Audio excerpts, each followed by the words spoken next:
Good morning. Welcome to episode 80 of the Driller Newscast, a weekly update on the news and stories impacting the drilling and water industry. I'm your host, Brock Diordi. This week in the news, I will cover the overview of the final 2023 rule for the Clean Water Act. This is Section 401 Quality Certification Improvement Rules, which was published to the Federal Register on the 27th of September and becomes effective November 27th. Our feature this week is an interview with Christina Ekhoff, Executive Director of the Virginia Groundwater Association. Christina and I talk about recruiting the next generation, professional development, and the Virginia Groundwater Association turning 75 years old. But before we jump into this week's news and feature, let's talk some safety. Safety in the news. For this week in safety, we're going back to safety in the news. And this all comes back to last year, 2022, 39 men perished in trench collapses. 2021, we had 15. From 2003 to 2018, right around 400. This is unacceptable. We have proper processes and safety measures in place. This is from September 25th. Investigators with the Department of Occupational Safety and Health Administration learned that project managers and other workers employed by Rocking L Dozer and Land Management LLC were putting gravel rock around a newly replaced 24-inch sewer line in a 10-foot deep excavation when the trench collapsed. OSHA determined that by not following federal safety standards for trenching and excavation work, the company exposed its employees to trench hazards. OSHA cited the company for one willful violation for not using protective systems in a trench deeper than 5 feet. The agency also identified serious violations for failing to secure obstacles on the surface area near the trench. Remember, those things need to be more than 2 feet away from the leading edge. Not providing safe entry into or exit from the trench, allowing standing water in the trench, and failing to perform daily inspections. Those daily inspections would have seen the unsafe conditions that we had and would have fixed them by a competent person. The agency has proposed $82,149 in fines. $82,149 for a life. It's unacceptable. This comes from Oklahoma OSHA statement. A worker has lost their life because Rocking L Dozer and Land Management disregarded its responsibility to ensure the safety of its employees. That was from Area Director Stephen Kirby in Oklahoma City. He goes on to say, employers are required by law to follow safety and health procedures that are put in place to prevent tragedies like this from occurring. OSHA is available to assist employers with complying with agency standards. OSHA has enforcement and compliance officers and consultants. They will come out to your job site, the consultants, and help you make sure you have a safe, productive job site to save lives, to mitigate risks. And this is just the rippling effect we've seen from 2021 and 2022 that have gone from OSHA investigation and fines to criminal investigation for manslaughter. And we saw this earlier this year with the owner and foreman charged with manslaughter in Connecticut for a trench collapse that killed a 56-year-old man.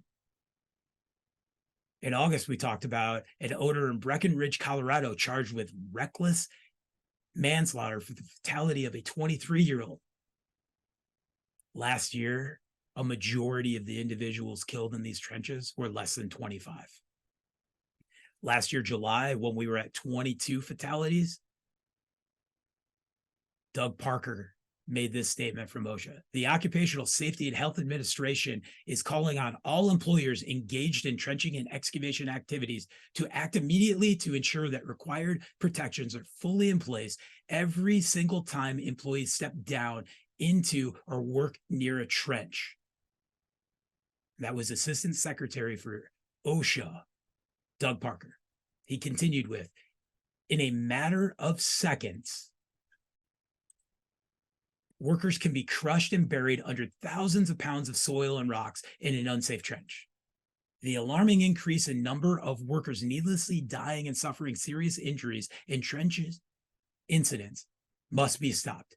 Every one of these tragedies could have been prevented had employees complied with OSHA standards. There's simply no excuse for ignoring safety requirements to prevent trench collapses and cave-ins and leaving families, friends, and coworkers to grieve when the solutions are so well understood. We can do better. And this is why I will continue to hit home on this on the newscast, along with falls, confined spaces struck by. We got to do better. And it's unacceptable what's happened. And we jump into trenches all the time. Tighten up that nuts on the pitless to make sure that manifold line is good and packed in tight.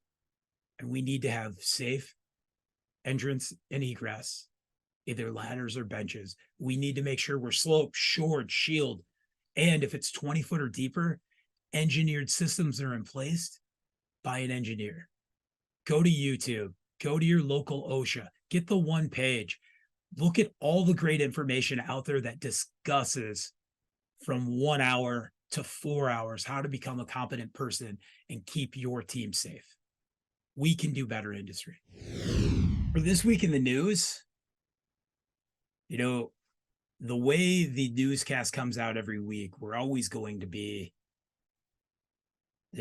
7 days out from when things are released. And the goal of the newscast was for us to all be thinking about, as these pieces come out, and the importance. And we've covered a lot on the Clean Water Act and the waters of the United States and Sackett versus the EPA. We've talked with Jesse Richardson. We have quoted several pieces that have come out. We've covered what the Supreme Court has discussed. And this has required the EPA to constantly be nimble on where we're going next with this. And on September 27th, the final 2023 Clean Water Act Section 401 Water Quality Certification Improvement Rule was published to the Federal Register. This was the goal. Everything that we heard in the roundtables for the waters of the United States and pieces of being able to apply directly to specific watersheds and states. And this is back. And we heard from Jesse Richardson where he said Congress is going to have to pass these laws. The EPA is an enforcement agency. OSHA is an enforcement agency. And how do these rules become solidified? Through horrific events that damage Mother Nature or damage individuals. So let's jump right into the improvements. It starts with supporting flexible early coordination with stakeholders. The 2023 rule provides states, territories, and tribes with the flexibility to engage with project proponents and federal agencies before the certification process begins. Again, that was a big piece. The Army Corps of Engineers is working across the country. We have many moving parts. We have gravel pits. We have solar farms. We have wind. We have roads. We have new accesses to water pipelines and wanting to pull water out of the North Platte from Colorado to Nebraska. There are so many pieces moving here that affect what's happening. State, territory, and tribal certifying authorities may decide when a pre-filing meeting request will lead to a more efficient certification process. We're all working together now, clearly defining the contents necessary to start the certification process. The 2023 rule creates a bright line approach to defining the required contents in a request for certification, limiting delays for project proponents, while still allowing states, territories, and tribal entities, certifying authorities to define the water quality related information necessary to start the certification process. We are now being proactive, moving into, we're setting a timeline so we don't have a situation that is 8 years in the making, multiple court cases up to the Supreme Court. This is going to ensure actions occur within 1 year statutory time frame. The 2023 rule allows certifying authorities to collaborate with federal agencies to determine the time frame for review up to 1 year maximum. To ensure timely action and negotiations, the 2023 rule provides a 6-month default timeframe. That's half of what we have discussed with the 1 year statutory maximum. And this helps with the certifying authority and federal agency when they do not agree on the timeframe. This new certification focuses on water quality related impacts of federal projects. The 2023 rule realigns the scope of Section 401 certification with nearly 50 years of established practice that preceded the 2020 rule. Simultaneously, the 2023 rule addresses stakeholder concerns regarding past practices and provides regulatory certainty by clarifying important concepts, such as emphasizing that states, territories, and tribes may only consider the adverse water quality impacts from the activity. Go back and listen to the roundtables. I know it's been a while, but these are all the pieces that were heard out and addressed, now being put into policy. This is going to allow projects to adapt easily and predictably to shifting contexts. The 2023 rule does not allow states, territories, and tribes to unilaterally modify certifications, but instead allows them to collaborate with federal agencies to do so. Again, collaboration is key to this. This balances certifying authorities' needs for flexibility, especially when we think of to protect water quality over the life of a project and potential reliance interests of the project proponents and federal agencies. Go read this. There's a great one-pager. There is also 109 pages if you want to go deep and silly like I did. But go to the Federal Register right now. Take a look. This is going into effect November 27th. And it's a piece that we need to all be paying attention to. There's lots of projects happening with the Federal Infrastructure Law and the Inflation Reduction Act, and plenty of other pieces that are impacting navigable waters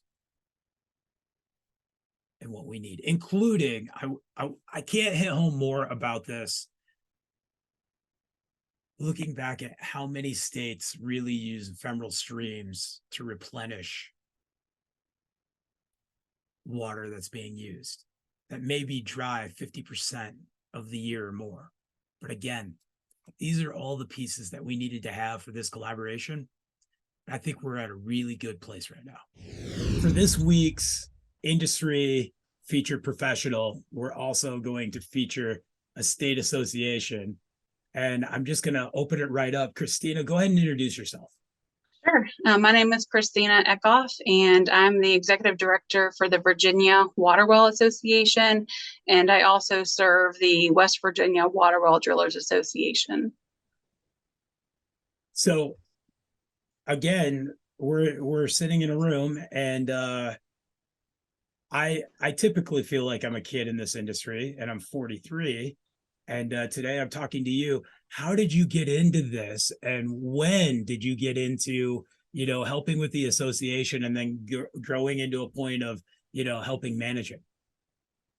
It began long, long ago. I grew up in the industry as a child of a driller here in Virginia, and attended all of the events with the South Atlantic Jubilee for years. Enjoyed that. That was our family vacation every summer, and worked in my middle school and high school years with that executive director as she put on those events. So I got a feel for what it was on one side of the event planning and the management of the events and associations. And then She was also the director for Virginia Waterwell Association. So when it came time 11 years ago for her to retire, the association had put out a bid for proposals, and I responded to it.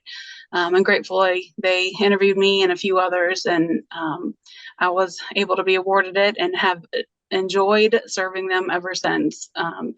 And the West Virginia side of it, basically facilitating their spring conference every year is what I do for them. So let me put this into perspective. You were in your mid-20s when this all came together, that you went, yeah, I want to do this. Mm-hmm. Yes. Yep. My mid to late 20s, I actually have a degree in architecture, and I came back into the industry working for my father. And then when, again, that opportunity presented itself, it literally like checked off every box that I enjoyed about architecture. You know, the pre-planning, the designing, the thinking about the program, the marketing side of it, and then working with people. Love working with people. So it was a kind of a hole in one. And then the industry, obviously, is one that's been close to my heart. So I jumped at it. That's amazing. And so it's been a couple months now, but we were both on a roundtable discussion with the NGWA talking about workforce development. And you mentioned some pieces in the chat group, and this is what started this. And we talk a lot about workforce development, and we know that's the future of our industry. What is the Virginia Waterwell Association doing to get these next generation of young professionals to enter this industry? So in an attempt to help identify not only what that younger generation looks like, but then to market to them or advertise to them, we realized very early on that there was a lack of awareness on what the industry was, especially when it came to the career side of it. So trying to address that, a few years ago, we invited the local schools to where we were holding our winter conference and exhibition in Fredericksburg. And basically, I created a vocational field trip form, and timeline was created based off of what, like the slower hours within that exhibit hall to where the contractors are in classes and it's just the exhibitors. I made contact with 5 different exhibitors that had agreed to basically have a pre-presentation available should some high school kids come through. Luckily, we did have a few schools participate within us. So while the contractors were in class, the exhibit hall was opened. They actually came in the morning and then over their lunches, and we would usher them to different exhibitors, and then they would have someone with them the entire time, but they would go from one specified booth to the next. And then they had the ability to obviously walk around the floor, see the equipment, talk to the manufacturers and the distributors, have conversations, but also what I emphasized when I approached exhibitors was I want them to walk away with information about not only the industry, but how they can start thinking about what careers they can get out of this. So specifically, we had a governmental agency that they spoke about the geology and what they study, and that they don't have to go into the physical side if they don't want, but they can get a degree in really anything where it comes to the facilitating the geology and the studying side of it.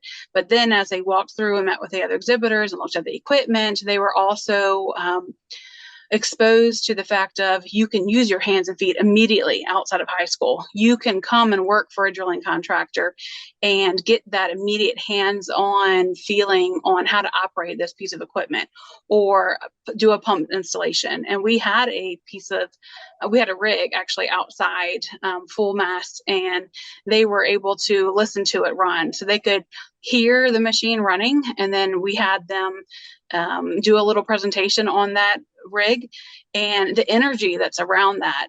It was just exceptional. And one of the teachers made it a point to tell me that, you need to encourage for y'all to continue to do this because this actually helps to satisfy some of the standardized testing requirements. So if you're able to speak to that, get it approved, then schools will approve this. And then this will become truly a real vocational field trip to where some of these specialty schools just did it because they could. You could get more of the schools to participate in this, which was very encouraging. Because I mean, we had all kinds of kids attend this, students attend this, and they seem to enjoy it. So that's our big main attraction that we do. And then we worked with a few little smaller like marketing pieces that we try to send out to the school, but we didn't get to see a return on that like we did with the vocational field trips. And we also offer that, of course, at the fall field days for them to attend, though we haven't seen anyone participate with that yet. But hopefully in the future, we'll have some classes come on site during the live demonstrations. And you guys have a fall field day coming up. What is your topic and what's the goal with this year's fall field day? This year's topic is, we're calling it Drill Straight, and it's an emphasis on how to drill wells that are to a certain specification for plumbness and alignment. So we've got an engineer coming in to provide a lecture to understand the overall why that's specified, what's the reasoning behind it, how they test for it, the different testing parameters. But then also he's going to connect that back to the construction methods on how to accomplish those tasks. And I think we're hoping that'll be a direct connection for our contractors so that they can understand the reasoning why that's being asked of them, then how to test for it, what the parameters are, of course, bringing in the AWW8 code and the other regulations, but then giving them tools so that they can go home and accomplish it for their project. And that's where we also have some of the contractors who already do that type of drilling to those specifications. They're bringing equipment on site with their additional tooling that help them accomplish those tasks. I think it's very important that we do topics like this. We can get caught up in just having some sort of, here's a demonstration with a piece of equipment and maybe a solids control unit, and everybody stands around and watches what's going on. But we, as the face of the industry with the equipment, the doers, we need to be able to speak to our specifications. We need to be able to say, hey, we've invested multiple millions of dollars worth of equipment into this industry. This is our stakes. We are the book. Maybe we didn't go and get that degree in geology or, but we have these years of experience and we have capital X equipment that we continue to invest in and knowledge. And it's very great to see a discussion with an engineer and, being able to speak to those standards. It's how we'll grow our industry. I love what Virginia is doing with this. Thank you. It came straight from our board of directors. It was something that they were being asked of them, and they were finding more and more projects were within their scope of work had a certain parameter and specification that they needed to accomplish. And so they reached out and said, hey, we need education on this. We need to be able to walk away from somewhere and have a greater understanding on how we can offer this in our scope of work so that we can get more work, so that we continue to thrive and have a robust business. And so we're hoping that this really does help to respond to that request.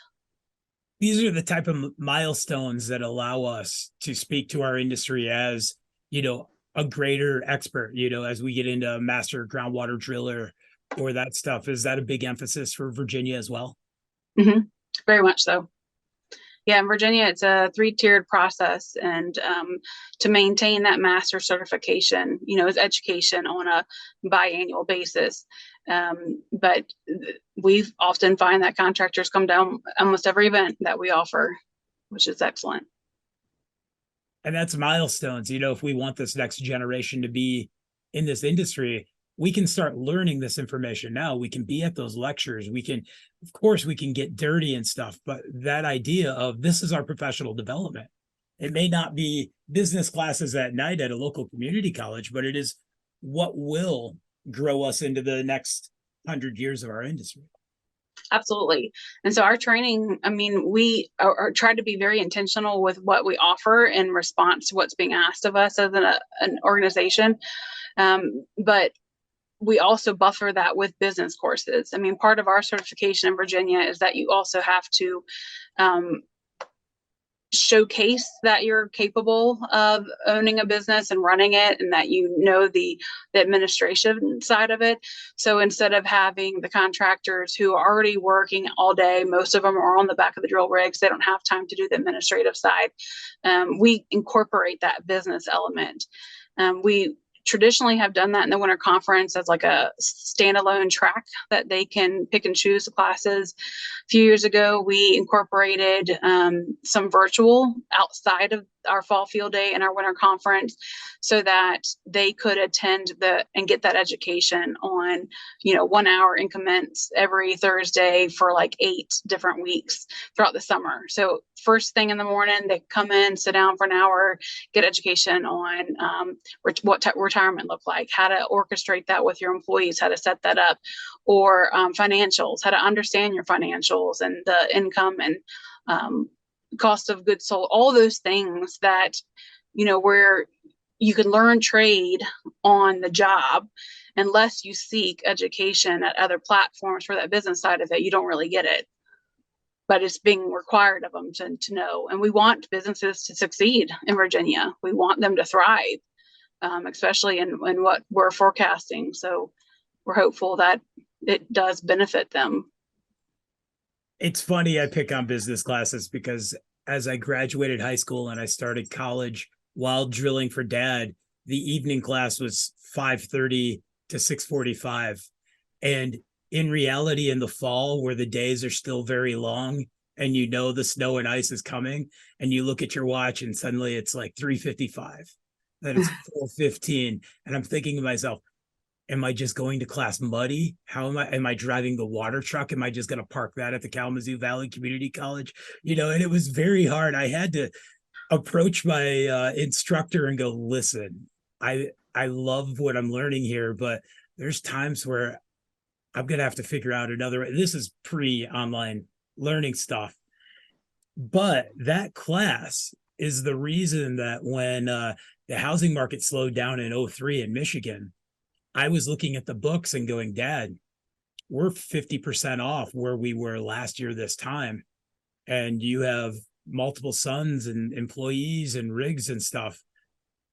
We're not sustainable. So you're absolutely right. The balance of business, the next generation of the family business or whatnot, it is knowing those numbers. And now we look at 10% interest rates on Capital X equipment and stuff, and it's scary.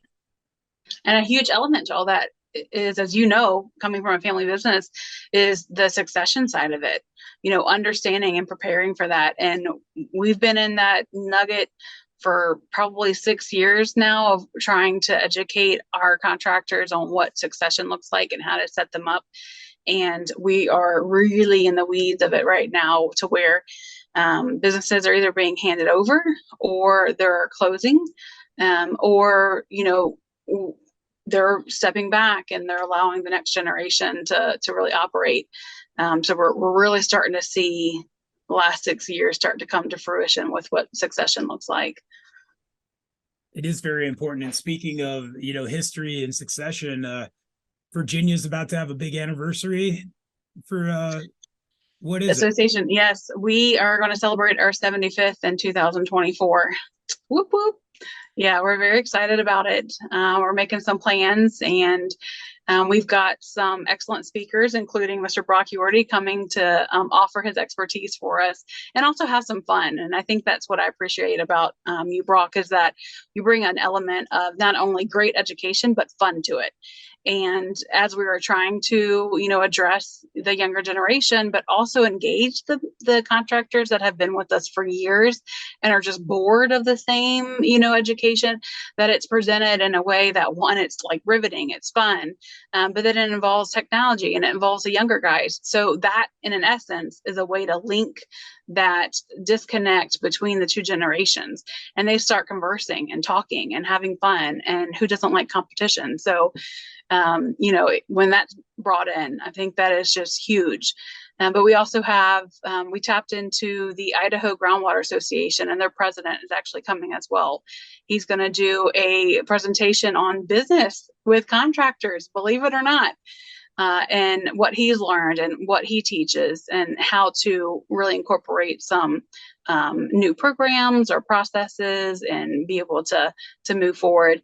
And of course, we've got a lot of other fantastic courses. A few of them have come again from our association membership that have said, we need help with this. Can you give us some education on this?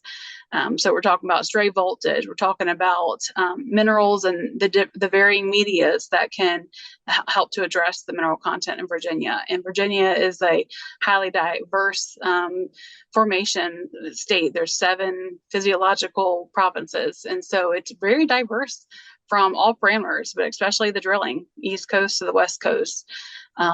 So we're trying to tap in as much as what they're asking for as possible, but we're going to have some fun in there. We've got some raffles that we are putting together, and some of that's going to be some of the small raffles with like a competition to, people can kind of tell us their knowledge. And then we've got of course, our annual auction and banquet and program there as well. Awesome. I can't wait. And what's the date of that show? February 21st and 22nd at the Doubletree in Midlothian Coger Center. Well, you never know. You might have another random state call up and go, you guys sound like you're having too much fun. We might need to come visit. I hope so. We welcome all. We love having people come across, so that'd be great. And field day is October 27th. What time is it from? From 8 a.m. until 5 p.m. We'll start out with breakfast and registration at 7, but program begins at 8 and closes usually around 5. If we get out a bit earlier, that's fine. But and registration still open for that as well? Oh yes, it'll be open till the morning of. Excellent. Thank you for your time today. I know you're very busy, and we kind of went across this big, broad spectrum, but it is fun as multiple generations in a drilling family. For me to have started on the back of the cable tool to today, going off, attending college, I did the same thing, and somehow the water industry just grabbed me and like drug me back in, and I wouldn't have it any other way. Right. Same. Love it.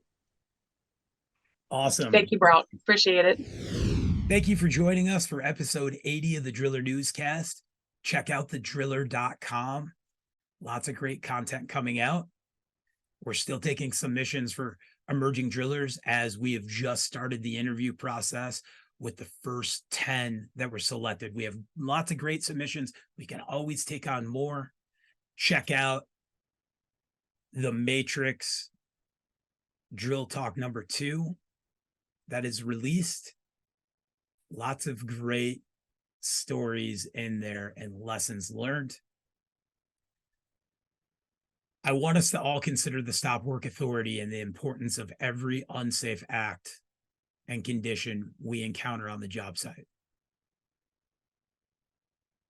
Still got several weeks before we're all going to slow down and take a break for the last 2 weeks of the year. And we need to operate safely. Days are going to get shorter. Weather's going to get colder. Animals are going to be moving more. There's plenty of pieces that are impacting our job sites, our mobilization. Just go out, be smart, be safe. And I want you to remember the 39 individuals from 2022 that lost their lives, and the few this year, along with all of the unsafe acts that we've had. But the next time, I just need to jump down there and make sure that this line is packed properly, or I just need to make sure the nuts on that pitless are tightened enough. Is that the right move to make without the safety measures in place? Have a great week.